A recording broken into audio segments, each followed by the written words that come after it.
क्या आप समझ नहीं पा रहे हैं कि आपको अपने बच्चे के साथ काम कैसे करना है? कौन-सी एक्टिविटीज़ उसे करवानी चाहिए, कौन-सी नहीं करवानी है?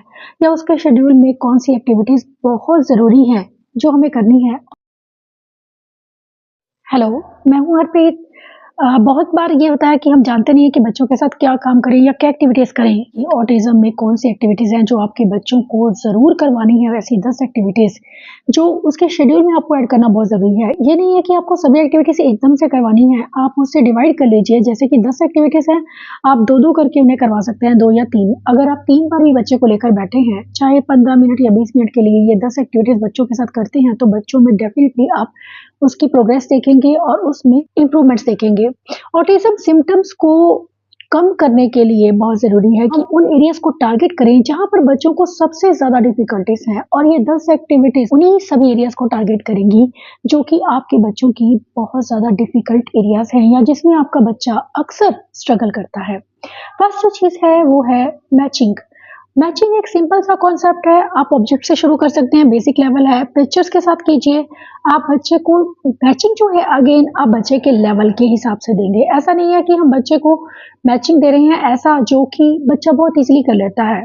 मैचिंग देखने में एक सिंपल सा कॉन्सेप्ट है लेकिन इसके अगर हम इम्पोर्टेंस समझने जाएँ तो ये बहुत ही ज़्यादा इम्पोर्टेंट है। आप मैचिंग के लेवल को, पिक्चर्स के लेवल को पैटर्न में चेंज कर सकते हैं, पैटर्न से सिंबल में ला सकते हैं। शुरुआत में आप सिंपल सी एक्टिविटी के साथ शुरू कर सकते हैं, जैसे 3 चीज़ें मैंने रखी हैं, 3 अलग-अलग बर्तन हैं, जिसे आप एक-एक करके बच्चे को देंगे और बच्चा उसे मैच करेगा। ये एक बेसिक लेवल की एक्टिविटी है, अगर आप स्टार्टिंग कर रहे हैं। ये एक्टिविटी कॉम्प्लेक्स है थोड़ी पहले बेसिक से क्योंकि इसमें मैं अलग-अलग चीज़ें रखी हैं, कुछ उल्टी हैं, कुछ सीधी हैं, कुछ की डायरेक्शन देख रहे हैं आप मैंने टेढ़ी रखी है, उल्टा रखा है, सीधा रखा है। तो इससे बच्चे जो हैं उसे देखकर बिल्कुल वैसे ही रखेगा। अगर उल्टी कोई चीज़ पड़ी है तो उसे उल्टा रखेगा और सीधा। इससे बच्चा उल्टे-सीधे का कॉन्सेप्ट समझता है। दूसरी चीज़ है वो कंसंट्रेशन उसका बढ़ेगा क्योंकि बच्चा समझेगा कि उसे मुझे किस डायरेक्शन में रखना है। अगर स्पून एक तिरछी दिशा में पड़ा है तो मुझे वैसे रखना है और अगर फ़ॉर्क जो है, फ़ॉर्क को वो वैसे ही आप चाहें तो नॉन आइडेंटिकल भी ले सकते हैं। बहुत अच्छी एक्टिविटी है बच्चों के कॉग्निशन और उनके कंसंट्रेशन को इम्प्रूव करने के लिए। ये चीज़ें कहीं न कहीं बच्चों के विज़ुअल परसेप्शन को, उनके कंसंट्रेशन को इम्प्रूव करती हैं। मैचिंग का कॉन्सेप्ट ऐसा है जिसे बच्चे करना पसंद करते हैं, स्पेशली अगर आप बच्चे के लेवल के अकॉर्डिंग कर रहे हैं। तो हमें अपने बच्चे का पहले लेवल देखना है कि उसका लेवल क्या है, लेकिन मैचिंग की एक एक्टिविटी आप अपने सेशन में ज़रूर ऐड कीजिए। सेकंड एक्सरसाइज है डीप प्रेशर की एक्टिविटीज़। डीप प्रेशर हर एक बच्चे के लिए बहुत इंपॉर्टेंट है। डीप प्रेशर का मतलब है कि आपके बच्चे की बॉडी को प्रेशर किसी भी वे में आप बच्चे को दे रहे हैं। बच्चे को आप चाहे डीप मसाज दे रहे हैं, बच्चे को बॉल के साथ प्रेशर देना या फिर बच्चे को आपने रैप किया है, सब चीज़ें बच्चों को सेफ और सिक्योर फील करने में हेल्प करती हैं। आपके बच्चे को चाहे सेंस इश्यूज़ है या नहीं है, क्योंकि डीप प्रेशर की एक्टिविटीज़ ना सिर्फ बच्चों में हाइपर एक्टिविटी को कम करती हैं, बल्कि ये बच्चों में कंसंट्रेशन को भी इम्प्रूव करती हैं। उनका ब्रेन शांत होने लगता है जब आप बच्चों को डीप प्रेशर देते हैं। आप अलग-अलग तरीके से बच्चे को डीप प्रेशर दे सकते हैं। अगर बच्चा छोटा है तो उसे टॉवल में रैप कीजिए और अपने साथ रोज़ लगाइए और कम से कम 10 तक काउंट कीजिए या फिर बच्चे को आप टेडी बियर दे सकते हैं उसे हग करने के लिए या खुद ही बच्चा अपने आप को हग कर रहा है, उससे भी बच्चा कहीं न कहीं अपने आप को सेफ फील करता है, सिक्योर फील करता है। कहीं न कहीं ये चीज़ें उनके सेंसरी इश्यूज़ को कम करने में हेल्प करती हैं। डीप प्रेशर भी दे रही हैं तो ये सोच कर दीजिए कि आपके बच्चे की क्या एज है और क्या लेवल है, उसके अकॉर्डिंग बच्चे को डीप प्रेशर देना। कई बार वेटेड ब्लैंकेट बहुत हेल्प करते हैं, आपके बच्चे को स्लीप को लेकर इश्यूज़ हैं तो। कम से कम 10 से 15 मिनट आप सुबह और 10 से 15 मिनट अगर शाम आप बच्चे के साथ करते हैं, आप बच्चे की हाइपर एक्टिविटी में बहुत ज़्यादा इम्प्रूवमेंट देखेंगे। अगर मेरे वीडियो से आपको हेल्प मिलती है तो प्लीज़ आप कमेंट कीजिए और आप बताइए कि आपको क्या हेल्प मिली, आपके बच्चों में क्या इम्प्रूवमेंट्स आई, क्योंकि आपके लिए मेरे वीडियोज़ थोड़े भी हेल्पफुल हैं, तो प्लीज़ आप इन्हें शेयर कीजिए, लाइक कीजिए। थर्ड जो चीज़ है वो है स्पीच और लैंग्वेज थेरेपी। बच्चों को घर पर स्पीच और लैंग्वेज थेरेपी दी जा सकती है और हम ये सोचते हैं कि सिर्फ एक स्पीच थेरेपिस्ट ही ये चीज़ें कर सकता है, लेकिन हम खुद भी घर पर बच्चों को ये थेरेपी दे सकते हैं। लेकिन हमें सबसे पहले अपने बच्चे के लेवल को असेस करना है। कोई भी थेरेपी, कोई भी एक्टिविटी आप बच्चे के लेवल के साथ करेंगे। टॉपिक्स मैं आपको बता रही हूँ लेकिन लेवल ढूंढ कर बच्चे का आपको खुद देखना है कि मुझे मेरे बच्चे के लिए क्या करना है। थर्ड जो है मेरी ओरल मोटर, अगर बच्चे को आपको लगता है कि बहुत ज़्यादा ओरल मोटर बबल स्टीमिंग के इश्यूज़ हैं, इक्वलिरिया है, तो बच्चों के साथ में आप उसे ओरल मोटर एक्सरसाइज़ ज़रूर करवाइए। और अगर बच्चा आपका बोल लेता है तो कम्युनिकेशन उसे सिखाना, उसकी स्पीच लैंग्वेज पर काम करना ज़रूरी।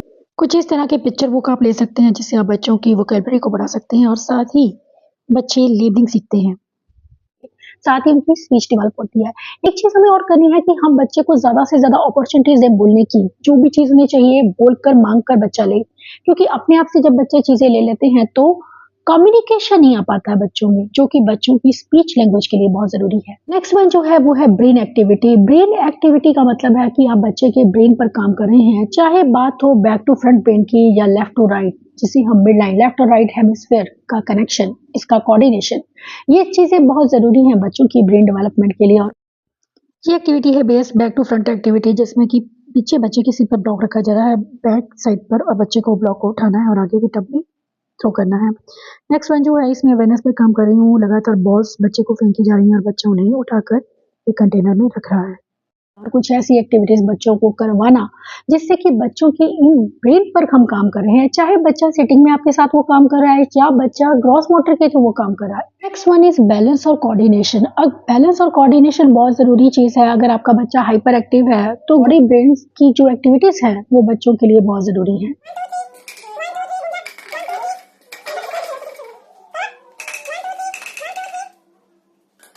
बच्चा अगर आपका हाइपर एक्टिव है या बच्चा सही से नहीं चलता है, उसको ग्रॉस मोटर की डिफिकल्टीज हैं, क्योंकि ग्रॉस मोटर में बच्चों को बहुत डिफिकल्टीज होती हैं, जो अक्सर ये चीज ये एरिया हम उस पर ध्यान नहीं देते हैं, क्योंकि नॉर्मल बच्चे ये चीजें अपने आप पार्क में खेलना या बाहर दोस्तों के साथ खेलना उससे बच्चे सीख जाते हैं। लेकिन ऑटिज्म में बच्चे ये चीजें इसलिए नहीं सीख पाते हैं क्योंकि उनकी कुछ ऐसी डिफिकल्टीज हैं जिन पर काम करना जरूरी है। जब आपके बच्चे ये चीज़ें करने लगते हैं तो आप बच्चे के बैलेंस पे काम कीजिए।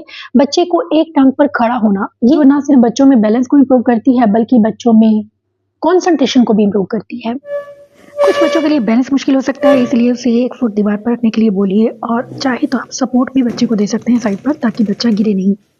इसके साथ ही आप बच्चे को ऑब्स्टेकल दे सकते हैं। ऑब्स्टेकल कोर्स आप अलग-अलग तरह से बच्चे को दीजिए। बच्चा क्रॉल करे जिसमें बच्चा जंप करके जाए, उसके लेवल के अकॉर्डिंग। अगर आपका बच्चा बेसिक लेवल में है तो उसे पिलो दे सकते हैं और पिलो को क्रॉस करने के लिए बच्चे को बोल सकते हैं। कुछ इस तरह से आप पिलो से पाथ बना सकते हैं, डिस्टेंस को आप कम या ज़्यादा कर सकते हैं। नेक्स्ट वन है कि हम बच्चे के फाइन मोटर स्किल्स जो हैं अक्सर वीक होते हैं, तो फाइन मोटर की एक कोई ना कोई एक्टिविटी आप बच्चे को ज़रूर दीजिए, जिसमें हम बच्चों को क्लॉथ पिन की एक्टिविटीज़ दे सकते हैं या सिंपल बारीक चीज़ें, छोटी चीज़ें बच्चे को उठाकर रखनी है, चाहे उनकी सॉर्टिंग करनी है या बच्चे को सिंपली बॉटल में वो चीज़ें डालनी है। इससे आप बच्चे के कंसंट्रेशन पर काम करते हैं। वाटर बेड्स हैं जो बहुत स्लिप करते हैं, उन्हें पकड़ने के लिए भी बच्चों को फाइन मोटर की ज़रूरत होती है या उसे स्क्वीज़ करना। ऑटिज्म में अक्सर बच्चों को फाइन मोटर डिफिकल्टीज होती हैं और डिफिकल्टीज को कम करने के लिए जिन बच्चों को लिखने में प्रॉब्लम है या बच्चे पेपर पर प्रेशर पुट नहीं करते हैं, उन्हें एक तरह से पेंसिल दीजिए और उसे एक ट्रे इंसर्ट करने के लिए बोलिए। ये तो सी एक्टिविटी है, फ्रूट्स कटिंग की एक्टिविटी, जो बच्चे काफ़ी इंजॉय करते हैं। इसके साथ ही कुछ ऐसे ब्लॉक्स आप घर पे ज़रूर रखिए जिससे कि आप बच्चों के फाइन मोटर स्किल्स पर काम करें। ये चीज़ें ना सिर्फ बच्चों में कंसंट्रेशन, आई एंड कोऑर्डिनेशन को इम्प्रूव करती हैं बल्कि उनके फाइन मोटर स्किल्स के लिए भी बहुत ज़रूरी है। या पेस्टिंग, ब्रशिंग, कलरिंग, ये सब चीज़ें बच्चों के फाइन मोटर स्किल्स को इम्प्रूव करती हैं। अगर आपका बच्चा बहुत छोटा है तो उसे आप सिंपल फ्लोर पर ही क्रेयॉन दे दीजिए और उसे लाइन्स लगाने के लिए बोलिए। इसके साथ ही आप बच्चों को छोटी चीज़ों से, मैच स्टिक से कोई पैटर्न बनाना या आइसक्रीम स्टिक से पैटर्न बनाना, बच्चों को आप इसे कह सकते हैं कि ओटी की एक्टिविटीज़, ये चीज़ें बच्चों के लिए उनकी ब्रेन डेवलपमेंट के लिए बहुत ज़रूरी हैं और साथ ही बच्चों के फाइन मोटर स्किल्स को इम्प्रूव करती हैं, जो आगे चलकर उन्हें राइटिंग में हेल्प करती हैं। कुछ इस तरह की वर्कशीट्स आप घर पर भी बच्चों के लिए बना सकते हैं, जिससे आप बच्चों के व्यू परसेप्शन, उनके कंसंट्रेशन पर काम करें, बच्चों के आई हैंड कोऑर्डिनेशन को इम्प्रूव करें। ऑक्यूपेशनल थेरेपी पर बेस्ड एक्टिविटीज़ बच्चों के लिए बहुत हेल्पफुल है। आप चाहे इसका स्क्रीनशॉट ले सकते हैं। नेक्स्ट वन जो है इसमें बच्चे को देखकर पैटर्न को कॉपी करना है। ऐसी वर्कशीट्स के लिए आप मेरे चैनल को ज्वाइन कर सकते हैं। साथ ही आप बच्चों को कलर करने के लिए ब्रॉड बाउंड्री में उसे कलर करने के लिए दे सकते हैं, जिससे कि बच्चे कलर लाइन के अंदर, बच्चों में लाइन अवेयरनेस आती है। बच्चे बॉक्स दीजिए, बॉक्स में बच्चे को लिखने के लिए दीजिए ताकि बच्चे में राइटिंग स्किल्स आए। अगर आपका बच्चा लिख लेता है, अगर आपका बच्चा लिखता नहीं है तो आप उसे स्लीपिंग, स्टैंडिंग, बेसिक चीज़ें दीजिए, लेकिन उसे लिखने के लिए कुछ ना कुछ ज़रूर दीजिए, क्योंकि जब आपका बच्चा हाथ में चाहे क्रेयॉन को पकड़ वो स्क्रिबल भी कर रहा है तो आप उसकी पेंसिल ग्रिप पर काम कर रहे हैं। इंडिपेंडेंट स्किल्स सिखाना। इंडिपेंडेंट का मतलब है कि कोई चीज़ बच्चा अपने आप कर रहा है, चाहे वो स्पून से बैठकर खा रहा है या फिर वो ब्लॉक्स को जोड़ रहा है। 5 या 7 ब्लॉक्स आपने दिए हैं, उसे सिर्फ स्टैक करने के लिए आपने दे दिया कि स्टैक करो, अपने आप से, आपके बिना हेल्प के बच्चा क्या कर रहा है। बच्चे को इंडिपेंडेंट होना शुरू से ही सिखाइए कि अपने आप से उसे कैसे काम करना है। इससे आप बच्चों में कॉन्फिडेंस को बढ़ाते हैं। बच्चे को पता चलता है कि मैं ये काम अपने आप कर सकता है। और कई बार ये चीज़ें जब आप बच्चे को सिखाते हैं इंडिपेंडेंस स्किल्स, तो बच्चे अपने आप को सही वे में बिज़ी करना सीख पाते हैं, जिससे कि बच्चों में स्टीमिंग जैसे बिहेवियर्स बहुत कम होते हैं। Next one is play. बच्चों को प्ले सिखाना उनके लेवल पर जाकर। अगर आपका बच्चा बहुत छोटा है तो डॉल्स को यूज किया जा सकता है, कार, बॉल, इन चीजों को यूज कीजिए। लेकिन अगर बच्चा बड़ा है तब भी प्रिटेंड प्ले बच्चों को हेल्प करते हैं उनकी सोशल डेवलपमेंट में।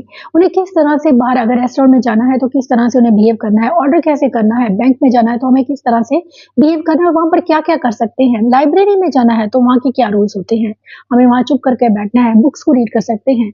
ये चीजें बच्चों को अलग अलग सिचुएशंस में सोशल बिहेवियर सिखाने में और साथ ही उनकी स्पीच लैंग्वेज को इम्प्रूव करने में हेल्प करती हैं।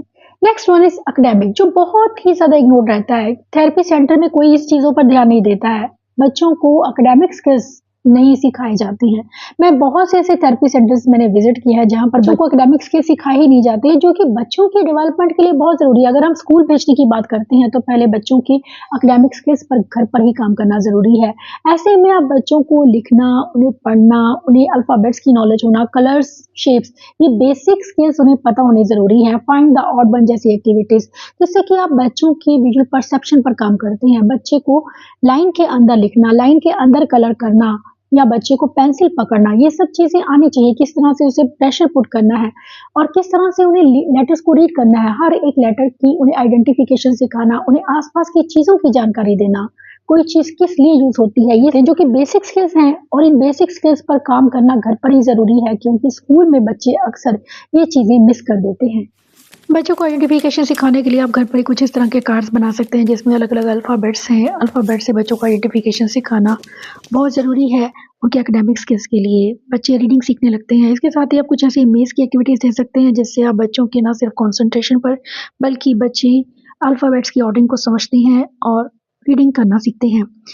नेक्स्ट वन पेस्ट है मिसिंग नंबर पर। कुछ इस तरह की एक्टिविटी जिससे बच्चे की कंसंट्रेशन में इंप्रूवमेंट हो रही है और बच्चा सीख रहा है। वन जो लास्ट इंपॉर्टेंट चीज है वो है मेडिटेशन और योगा। आपके बच्चे का कोई भी लेवल है, छोटा है बच्चा तो उसे योगा करवाइए, उसे मेडिटेशन जरूर सिखाइए, अपने पास बिठाकर उसे आंखें बंद कीजिए, उसे आंखें बंद करना सिखाइए, उसे डीप ब्रीदिंग सिखाइए कि किस तरह से उसे अपनी सांस को रोकना है, थोड़ी देर रोकना है, फिर उसे किस तरह से उसे रिलीज करना है, इनहेल एक्सहेल जिसे हम कहते हैं। या फिर आप बच्चे को योगा भी करवाते हैं, उससे भी बच्चों का कंसंट्रेशन इंप्रूव होता है, उनके ग्रॉस मोटर स्किल्स इंप्रूव होते हैं और साथ ही बच्चे शांत होते हैं। अगर ये 10 एक्टिविटीज आप बच्चों के शेड्यूल में ऐड करते हैं तो आप बच्चों में डे बाय डे इंप्रूवमेंट देखने वाले हैं। ये सब चीजें, ये सभी थेरेपीज का एसेंस है जो मैंने आपको बताया कि ये 10 एक्टिविटीज अगर बच्चों के साथ करते हैं तो आप समझ लीजिए आप बच्चे को घर पर सभी थेरेपीज दे रहे हैं। ये 10 एक्टिविटीज जरूर हेल्प करेंगी आपके बच्चे की डेवलपमेंट में। Thanks for watching.